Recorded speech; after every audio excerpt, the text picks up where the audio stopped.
মনে রাখে না। কারো হাতে সময় নাই, কারো হাতে সময় নেই।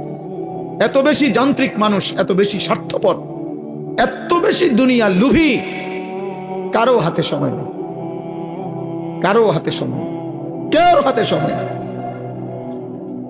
সামনের সিএনজিতে 3 জন মানুষ মনে করেন অ্যাক্সিডেন্টে রক্তে লাশ ভিজা রইছে, কিন্তু কারো হাতে সময় নাই। এই হরন দিতে দিতে কাবজাব করতে করতে আস্তে আস্তে সব পিছনের গাড়ি সাইডে দিয়ে দিয়া জায়গা। কারো হাতে সময়, কারো হাতে সময় নেই। ছেলের হাতে টাইম নাই, মেয়ের হাতেও টাইম নেই। সংসার বড় হইয়া গেছে, জিফুতের পরীক্ষা, বাচ্চা কাচ্চার এই হইছে সেই হইছে। আব্বা বোঝেন তো, আমি শহরে চাকরি লইছি, ওনার আগের মতো আব্বা নিজের হোটেলে কয় বেলা খামু, আপনাকে বউরে যদি না নেই আমার সংসার আমি কেমনে চলতাম। বাবা মুসাফিরের মতো, মা মুসাফিরের মতো, কনকনে শীতের রাতে বৃদ্ধ নারী, বৃদ্ধ মা 1 গ্লাস গরম পানি কেউ এনে দিবে এমন লোক নেই। হ্যাঁ, স্বার্থপর দুনিয়া। তাই আখিরাত, যাদের জন্য সুদ নিলেন, যাদের জন্য কিস্তি নিলেন, যাদের জন্য মিথ্যা বললেন, যাদের জন্য কাস্টমারকে ঠকাইলেন, যাদের জন্য 2 নম্বরই রোজগার করিলেন, এই নাফরমান মুসলমান, সেই সন্তান আজ আপনাকে ছেড়ে চলে গেল কেন? যে এখন দুনিয়াতেই চলে গেছে, আখিরাতে সে আপনার কি উপকার করবে? হ্যাঁ, কেমনে বোকামি করলেন? কেন বোকামি করলেন? অথচ আপনার মৃত্যুর পরেও ছেলে পেলে ঢিকে দুনিয়া চালাইতে পারত। আমনে বিল্ডিং করে না দিল, এতিম বাচ্চারও বিল্ডিং হয়। এমন অসংখ্য এতিম সন্তান যে তার বাবাকে জন্মের সময়ও দেখে নাই, পরবর্তীতে তার বাড়িও হয়েছে, গাড়িও হয়েছে, বিল্ডিংও হয়েছে, বিয়েও করছে, বাচ্চা কাচ্চাও হয়েছে। কোনো কিছু আপনার জন্য আটকায় নাই। দুনিয়া আটকায় না, দুনিয়া সবাই পারে মিয়া। ফালতু এই দুনিয়া, তুচ্ছ এই দুনিয়া, খোদার কসম এটা কিচ্ছু কঠিন না। একটা পিঁপড়া পর্যন্ত তার দুনিয়া চালাইতে পারে, একটা কুত্তা তার দুনিয়া চালাইতে পারে, একটা শূকর তার দুনিয়া চালায় নিতে পারে। আপনার ছেলে পারবে না কেন? কেন পারবে না বেটা? আমি থাকতে জিফুতেরে যদি গদ দুয়ার জমি জমা লাইন করে না দিতারি, আমার মরের পরে তারা কি করবো? তারা চিরা খাইব আমনের মরার পরে। আমনে থাকতে শুধু ভাত খাইছে, আমনে মরলে আর আমনের সংসারে কেউ ভাত রাইতো না। আমনে মরার পরে আর বিল্ডিং হবে না, আমনের মরার পরে ব্রিকফিল্ড সব বন্ধ হয়ে যাইব, আমনে মরার পরে রাজমিস্ত্রিরা সব বাইর যাবো গা। ধোকা, ধোকা, ধোকা, ধোকা। এই জন্য বাবাদেরকে বললাম, বাবা আখেরাত মিলান, আখেরাত। দুনিয়া মিলাইয়েন না, দুনিয়ার হিসাব দিয়া তৃপ্ত হইয়েন না, দুনিয়া মিলাবেন না। কিশোর যুবক ছেলে তোমরাও আব্বা মনে রাখো, পৃথিবী আখেরাত তো নাই, দুনিয়াও খোদার কসম কোন পাপী, কোন নাফরমান, কোন বেনামাজি, সিজদাবিহীন চরিত্র নারী, অস্থি, ছবি, উলঙ্গ দৃশ্য দেখে দেখে যাদের মৃত্যু হবে, খোদার কসম তোর নাম পৃথিবীর কোন জানোয়ারও নিবে না, কোন জানোয়ারও নিবে না। দুনিয়া ভোগ করতে পারবা, দুনিয়া তো একটা দস্তরখান আল্লাহ বিছাইছে একই মাটির উপরে। আল্লাহ বলে দুনিয়া এটা আমার কাছে এত তুচ্ছ, একই মাটির উপরে ইমানদারও খায়, একই মাটির উপরে কাফেরও খায়, একই মাটির উপরে জানোয়ারও খায়। এই দুনিয়া থেকেই তো খায় জন্তু জানোয়ার, তো এই দুনিয়া থেকেই খায়। তো এটা আশ্চর্য কিতাব মিয়া, এটা অবাক করা কি? আখিরাত আসল, ওয়ালা দারুল আখিরাতু খায়রুল লিল্লাযিনা ইয়াত্তাকুন। আল্লাহ তাআলা বলেন, বান্দা যারা আল্লাহকে ভয় করে তাদের জন্য আখিরাত উত্তম। হুজুর বলছেন আপনাদের সামনে, হুদাল লিল মুত্তাকিন। আল্লাহ বলছে আমার কোরআন থেকে তারাই গ্রহণ করবে কলিজায় যাদের আল্লাহর ভয় আছে, বাকিরা দুনিয়া ভোগ করবে। দুনিয়া আমি দেব বান্দা, আল্লাহ বলছে একটা সেজদা না, 60 বছরে যদি নাফরমান কোনদিন আমি আল্লাহর একবার আল্লাহ এটাও বলো নাই, তোকেও দুনিয়া দেব। দেয় না? দেয় কিনা বলেন না কেন? ওই দেখেন ওই বেয়াদব মোবাইল দিয়া করে, ওই বেয়াদব রে দেখেন, এই যে এই বেয়াদব দেখছেন, এই যে ওই যখন মাথা নোয়াই দিস, বাবা এখন মাথা নোয়াও কেন? কানটা ধরে উঠাই দাও এরে, অপদার্থ। না গাদ্দার, বুঝে বুঝে। আপনি কি বুঝে না? সব বুঝে, গাদ্দার। সে মনে করে এগুলো কিছুই না। আমার দরকার আমার শাহওয়াত, আমার মনে যা চায় আমি তাই করবো। হুজুর কি তা আবার? আরে চলো বেটা, কোনো অসুবিধা নেই, কারোর জন্য কেউ আটকায় না। আমার ঘরে আমি থাকি, তোমার ঘরে তুমি থাকো। আমার কবর আলাদা, তোমার কবর আলাদা। আমার যেদিন মৃত্যু হবে তোমার নাও হইতে পারে, তোমার যেদিন মৃত্যু হবে সেদিন আমার মৃত্যু নাও হইতে পারে। না, আলাদা আলাদা, আলাদা আলাদা। এই জন্য আমি এটাই বলছি, আখেরাত চাই, আখেরাত। আমরা মুসলমান, আমরা ইমানদার। আমাদের আল্লাহ আছেন, আমাদের নবী আছেন, আমাদের কোরআন আছে, আমাদের ধর্ম আছে। আমরা পাগল না, আমরা ছাগল না, আমরা দুনিয়াদার না, আমরা লুভি না, আমরা মুশরিক না, আমরা বেঈমান না। আল্লাহ কোরআনে বারবার বলছেন ওয়াকালু মা হিয়া ইল্লা হায়াতুনাদ দুনিয়া।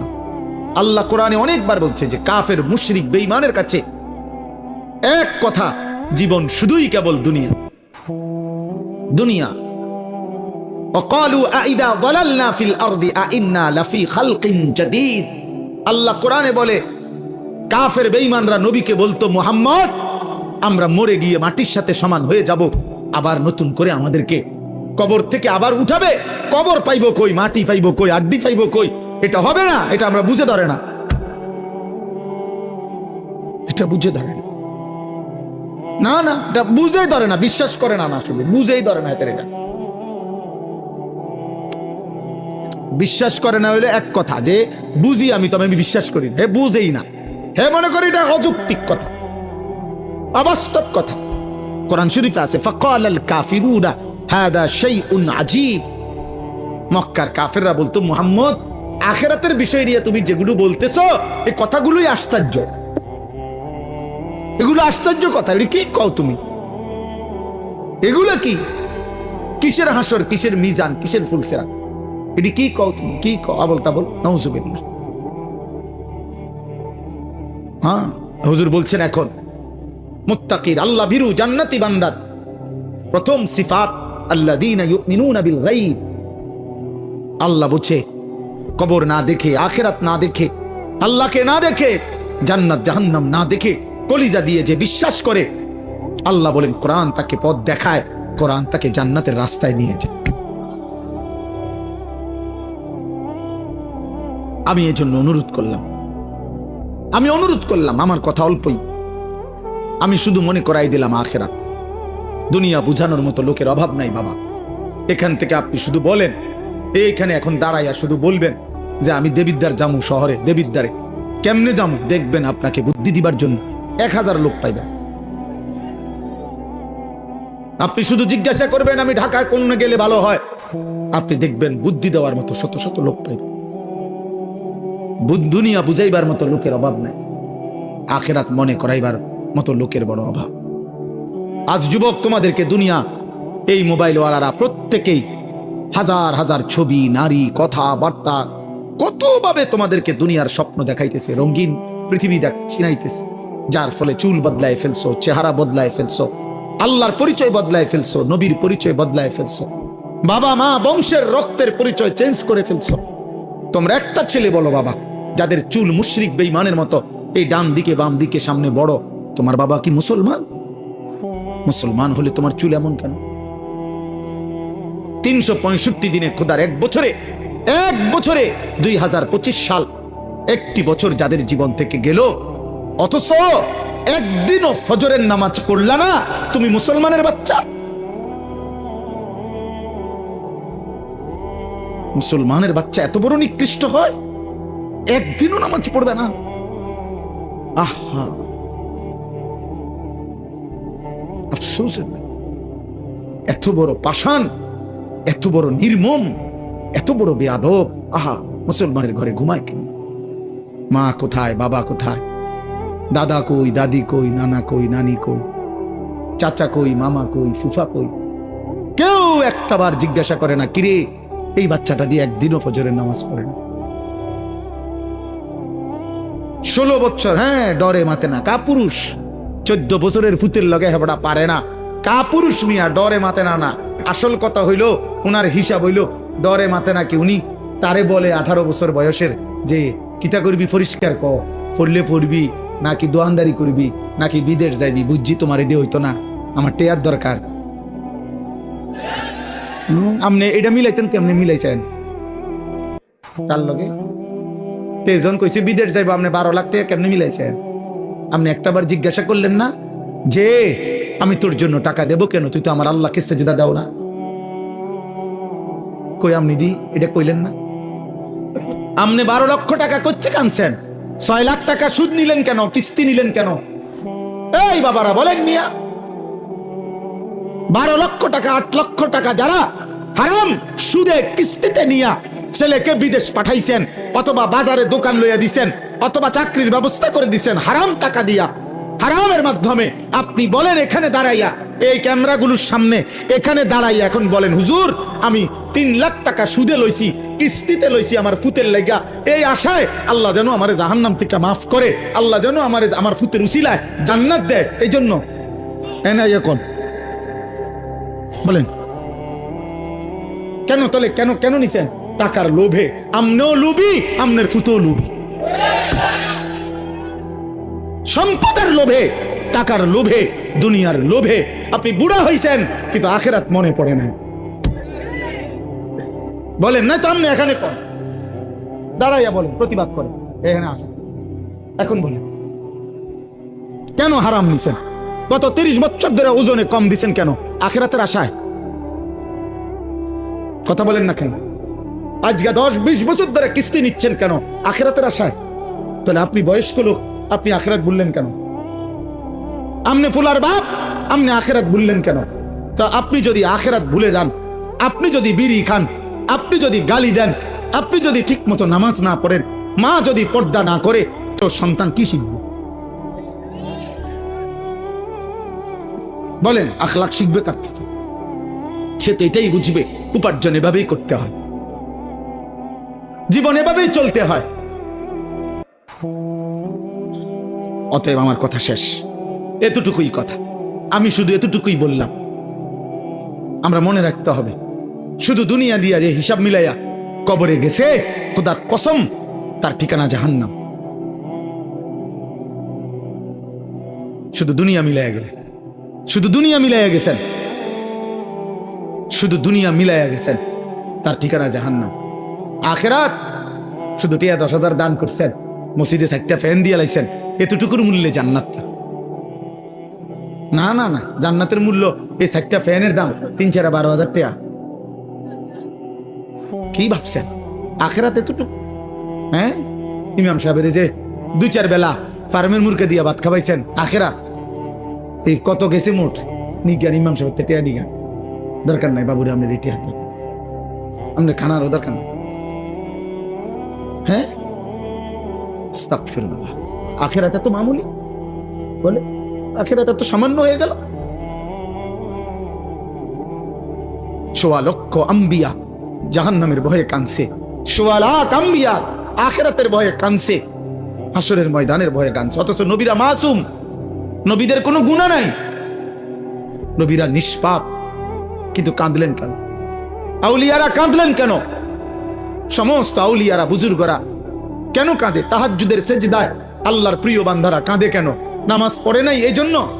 নামাজ তো উনি পড়ছেই, 5 ওয়াক্তও পড়ছে, তাহাজ্জুদও পড়তেছে, উনি জিকিরও করে, তাসবিহও পড়ে, দানও করে, সাদাকাও করে, আল্লাহরেও ডাকে, কোরআনও পড়ে, হালাল হারামও মাইনা চলে, এরপরও কাঁদে কা? তবুও ভয় করে। আখিরাত বড় ভয়ানক, আখিরাত বড় ভয়ানক। অতএব আমরা প্রত্যেকে ইনশাআল্লাহ, কিশোর ভাই, যুবক ভাই, তোমার কাছে বলে গেলাম, আমরা এটা ইয়াকিনের সাথে বিশ্বাস করি, হেদায়েত, ফয়সালা, পরিবর্তন আমার হাতে না, কোনো বক্তার হাতে না, কোনো নবীর হাতে না, কোনো পীরের হাতে না, কোনো আলেমের হাতে না। খোদার কসম, পরিবর্তন, হেদায়েত, জিন্দেগি জান্নাতমুখী, এটা আল্লাহর ফয়সালা। কার ফয়সালা? আমরা শুধু বলে যাই, আমরা শুধু মাইক দুয়ারে দুয়ারে ফেরি করি, আমরা শুধু বলতে থাকি, যেখানে যে দূর সুযোগ পাই আল্লাহর কথা বলতে যাচ্ছি, কিন্তু ফয়সালা কার হাতে? আল্লাহ আমাদেরকে কবুল করে, আল্লাহ তাআলা তৌফিক দান করে। চলেন এবার এই আয়াতগুলোর তর্জমা শুনেন, তাইলে এই কথা শেষ। এই যা বলার বলে ফেলছি। আল্লাহ তাআলা বলতেছেন, সূরা ইউনুস 10 নম্বর সূরা 11 নম্বর পারা। আল্লাহ তাআলা বলেন, যাদের মধ্যে 4টি মন্দ অভ্যাস, তাদের ঠিকানা নিশ্চিত জাহান্নাম। 1, ইন্নাল্লাযীনা লা ইয়ারজুনা লিকাআনা, যারা আখিরাতে আমি আল্লাহর সাক্ষাৎ তথা জান্নাত কামনা করে না, চায় না, এ নিয়ে তাদের কোনো ভাবনাই নাই, প্রস্তুতি নাই। 2, ওয়ারাদু বিল হায়াতিদ দুনিয়া, প্রতিনিয়ত দুনিয়া পেয়েই যারা খুশি হয়ে গেছে। 3, ওয়াতমাআন্নু বিহা, যেটুকু দুনিয়া অর্জন করেছে এতটুকু পেয়ে তারা নিশ্চিন্ত হয়েছে। আল্লাহর রহমতে, আল্লাহর দয়া, আল্লাহ যে দূর দিছে সারি, আল্লাহর রহমতে দোয়া করে হুজুর, আল্লাহর রহমতে তারা 3 জন বিদেশ, 4টা মাইয়া বিয়া দিছি, আল্লাহর দয়া এখন বাড়ি করছি, 4 রুম, 2টা বাথরুম করছি, ভিতরে বাথরুম দিও টাইলস। হ্যাঁ, আল্লাহর রহমতে আপনাকে দোয়া হুজুর, রাস্তার লগে কত জায়গা লইছি, ব্যাংকও আল্লাহর দয়া, আল্লাহর রহমতে লাখ 10 টাকা জমাইছি। আর কি, এই অল্প এই বয়সে আল্লাহ অনেক দিছে, অনার আর কোনো টেনশন নেই। এই যে নিশ্চিন্ত, দুনিয়া পেয়ে কি হয়ে গেছে, নিশ্চিন্ত, আর কোনো টেনশন নেই। আর শুধু টেনশন আছে 2-1 বুড়া মিয়ার, ওই নাতিগারে যদি বিয়ে করে থাকত। হ্যাঁ হ্যাঁ, কিছু বুড়া আছে মরে না এই আশায়, নাতিগার বউরা যদি চাই যেতে পারতাম, কারণ উনি জানে কবরে ওনারে জিজ্ঞাসা করবে আপনার নাতির বোন নাম কি। এটা যদি উনি না যায় তাহলে কবর উত্তর দিবে কি? এই মাইয়াগারে যদি বিয়ে দিয়ে যেতে পারতাম, এই বিল্ডিং খান যদি শেষ করতে পারতাম, আরে তার চাচাই কইলো এই জমিয়ান বেচবো, আজ 2 বছর ঘুরাইতে আছে, বেচবো কইয়া এই জমি খান কদ্দুর কিন না, বাড়িটা যদি মিলাই দিয়া যাইতে পারতাম কবরে, আর কোনো দুঃখ নেই। হ্যাঁ, কল যাবে দুনিয়া মিলাইয়া নিশ্চিন্ত। যেটুকু অতৃপ্তি দুনিয়া নাই দেখি, দুনিয়ার যেখান থেকে যে দুর্কমতি, এই জন্য একটু অশান্তি, আর নাই তো শান্তি। ওয়াল্লাযীনা হুম আন আয়াতিনা গাফিলুন, আর শেষ হলো আল্লাহ বলে, প্রতিনিয়ত আমার আয়াত, আমার বিধান, আমার হুকুম, আমার কোরআনের ব্যাপারে যারা গাফেল, আল্লাহ নাই, নামাজ নাই, সেজদা নাই, হালাল হারাম নাই, আমার কথার আনুগত্য নাই, আমার রাসূলের অনুসরণ নাই, এই 4টা, যারা আমি আল্লাহর সাক্ষাৎ জান্নাত চায় না, যারা প্রতিদিন দুনিয়া পেয়ে খুশি, যারা যেটুকু দুনিয়া অর্জন হয়েছে তাতে নিশ্চিন্ত, আর যারা আমি আল্লাহর আয়াত বিধানের ব্যাপারে গাফেল, আল্লাহ বলেন উলাইকা মাওয়াহুমুন নারু বিমা কানু ইয়াকসিবুন, তাদের সারা জীবনের সমস্ত চেষ্টা, অর্জন, মেহনতের বিনিময়ে আল্লাহ বলে তাদের ঠিকানা শুধুই জাহান্নাম, জাহান্নাম, জাহান্নাম। এই যে কোরআন শরীফের আয়াত।